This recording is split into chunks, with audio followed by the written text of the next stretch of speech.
There is a single word ordinary drivers say to police on the side of a UK road every single day. And it sounds so small, so polite, so harmless that they never realize it was the exact moment they handed the whole encounter away. That word is yes. Not shouted, not aggressive, just a quiet, cooperative, nervous yes. And by the time the boot is open, the seats are being lifted, and a hand is going through the glove box, it is far too late to take that word back. This is the mistake I want to pull apart tonight, because it is not made by criminals. It is made by decent, law-abiding people who genuinely have nothing to hide and who believe, honestly believe, that saying yes proves their innocence. It does not. In the specific world of a roadside stop, saying yes to a search before you understand what is actually being asked can be one of the most legally expensive syllables you ever speak. And here's the part almost nobody explains to you. On a UK roadside, there are two completely different conversations happening at the same time, and officers are not always in a rush to make it clear which one you are in. One conversation is a request.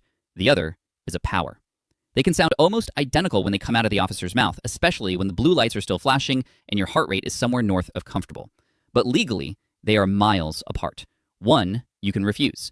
The other, you cannot. And if you cannot tell the difference in real time, you will consent to things you never had to consent to, and you will give away protections the law was quietly holding open for you. I've watched this pattern repeat itself so many times that I can almost predict the sentence a driver is about to say before they say it. The window comes down, the officer is calm, friendly, maybe even a bit chatty. And somewhere within the first 90 seconds comes a line that sounds like this. Do you mind if I have a quick look in the car? Anything in there I should know about? Happy for me to just check the boot. And the driver, wanting this to be over, wanting to seem reasonable, wanting to prove they are not the sort of person who causes trouble, says yes. Sure, go ahead, no problem. That yes has just done something the driver did not intend. It has quietly converted what might otherwise have been a request with no legal footing into a consensual search that the driver themselves authorized. And once you have authorized it, you cannot easily complain about it later. You cannot say the officer had no grounds because grounds were not needed. You gave permission. The law treats that permission as the power. That is the trap. It is not shouted at you, it is invited out of you. Now here is the legal line, and I want you to hear this clearly because the whole encounter turns on it. In England and Wales, police can stop a vehicle, and separately, they can search a vehicle where a relevant legal power applies. Under Section 1 of the Police and Criminal Evidence Act, an officer generally needs reasonable grounds to suspect they will find stolen or prohibited items before they search a person or a vehicle, including things in or on that vehicle. Reasonable grounds is not a feeling. It is not a hunch. It is not, you seem a bit nervous, mate. It has to be based on something specific and objective enough that another officer, hearing it later, would recognize it as a proper basis for a search. That is the standard the law sets. And when officers rely on that power, there are things they should normally tell you, remembered by the mnemonic, go wisely. Grounds, object of the search, warrant card if not in uniform, identity of the officer, station, entitlement to a copy of the record, legal power being used, and your right to a copy of the record. That is the framework. That is what the encounter is supposed to look like when a real power is being used. But here is where people really get caught. If the officer does not have those grounds or does not want to commit to a specific power on the record, there is a much easier route open to them. Ask you. Just ask. Because if you say yes, none of that framework has to be triggered. No grounds needed. No mnemonic needed. No record of a Section 1 search. You have opened the door yourself, and the law will treat you as having walked them through it. That is why the single most important question you can ask on a UK roadside before you agree to anything is this. Before I answer that, am I being searched under a legal power, and what grounds are you relying on? Say it calmly, say it once, do not shout it, do not smirk, do not deliver it like you have been waiting all week to say it. Just ask. Because that one sentence forces the encounter to declare itself. It makes the officer choose.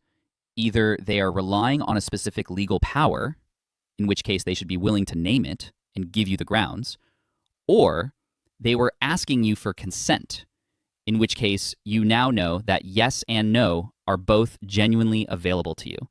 And the follow-up sentence, the one that keeps you protected without tipping you into obstruction, is this. I am not consenting, but I will not obstruct. 9 words. Learn them. Because those 9 words do something very specific. They refuse the invitation without resisting the power. If the officer has a lawful basis to search, they can proceed, and you have not physically stopped them, which means you have not committed an offense by getting in the way. But if they did not have a lawful basis and were fishing for consent, you have just closed that door politely and firmly, and the encounter has to find another route or end. Now, I want to talk about what is really going on underneath these stops, because if you do not see the mechanism, you will keep falling into it. When an officer starts a search-adjacent conversation with softeners, do you mind? Is it all right? Happy for me to? Any objection to? That is not accidental phrasing. That is the language of consent. It is designed to sound casual because casual answers are easier to get. Nobody wants to be the person who kicks up a fuss over a polite question. That is the psychology being used. Your instinct to be agreeable is the tool.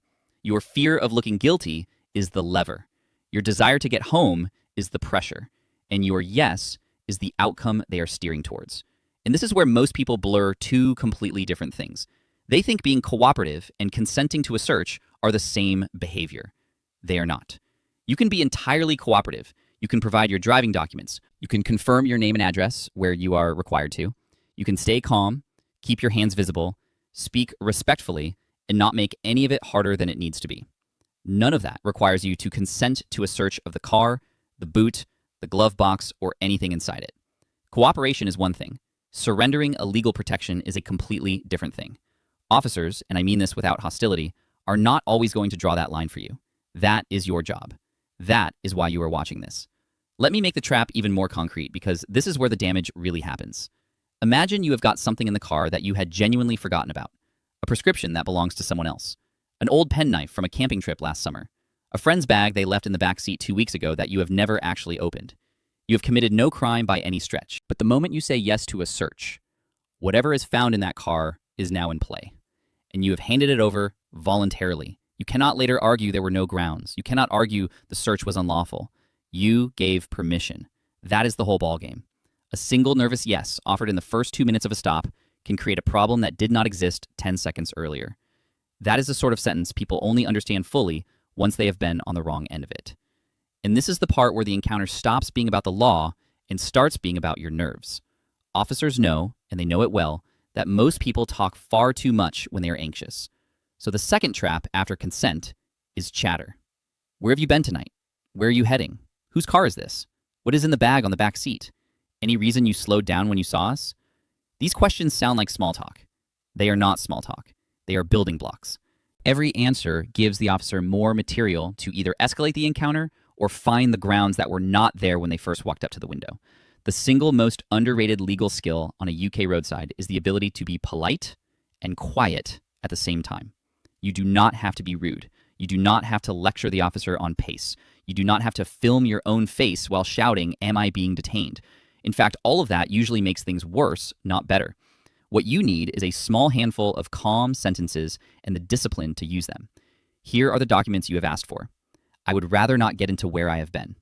Before I answer that, am I being searched under a legal power, and what grounds are you relying on? I am not consenting, but I will not obstruct. Am I being detained, or am I free to go? That is the entire vocabulary. That is the whole toolkit. Everything else you say is optional. And on a roadside, optional usually means risky. Now, an important exception, because I am not here to sell you a fantasy.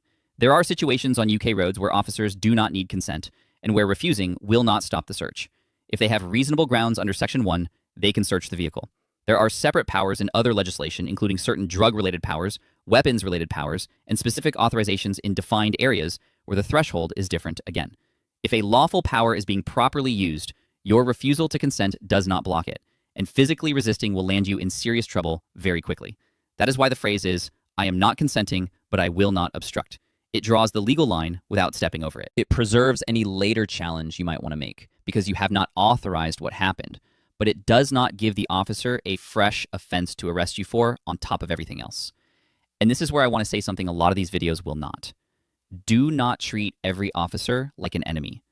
Most of them are doing a job that is harder than it looks, and most stops end without any drama at all. The problem is not that every officer is trying to trick you. The problem is that when things do go wrong on a roadside, they go wrong fast, and the people who suffer most are the ones who never learn the difference between a request and a power until it was already too late. You are not preparing for hostility.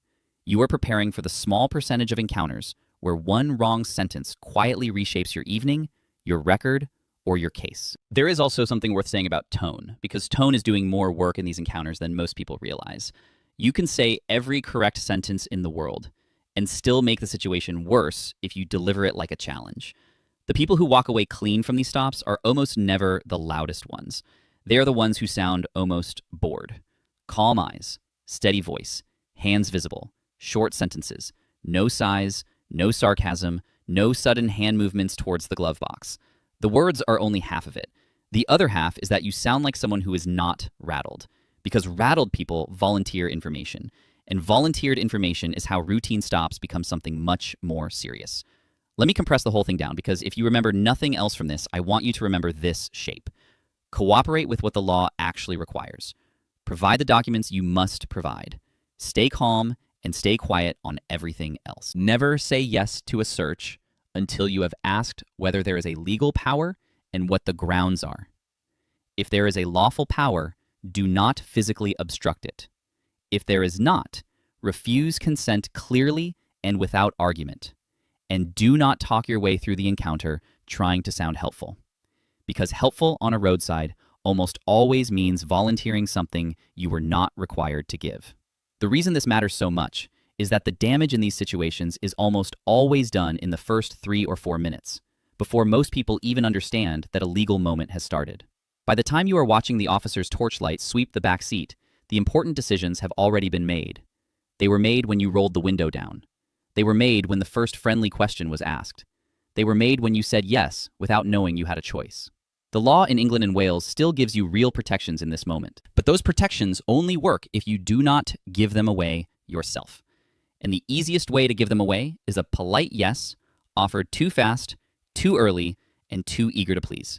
So the next time you see those blue lights in your rearview mirror and you feel that jolt in your stomach and your brain starts scrambling for the right thing to say, I want one sentence sitting at the front of your mind before anything else. Before I answer that, am I being searched under a legal power, and what grounds are you relying on? That sentence is not rude. It is not obstruction. It is not anti-police. It is the sentence that makes the law show its cards before you show yours. And once you have said it, the rest of the encounter becomes a great deal simpler to survive. If this made one legal line clearer for you tonight, keep the phrase, keep your calm, and keep the difference between cooperation and consent locked in somewhere you can reach it under pressure. Send it to the person in your life who talks too much when they are nervous, because that is the person this will one day protect. And if you want the next breakdown, the one on what happens the moment an officer asks to see your phone at the roadside, in the exact words that stop a casual look from becoming a full search, subscribe, because the middle of the encounter is the worst possible time to be hearing any of this for the first time.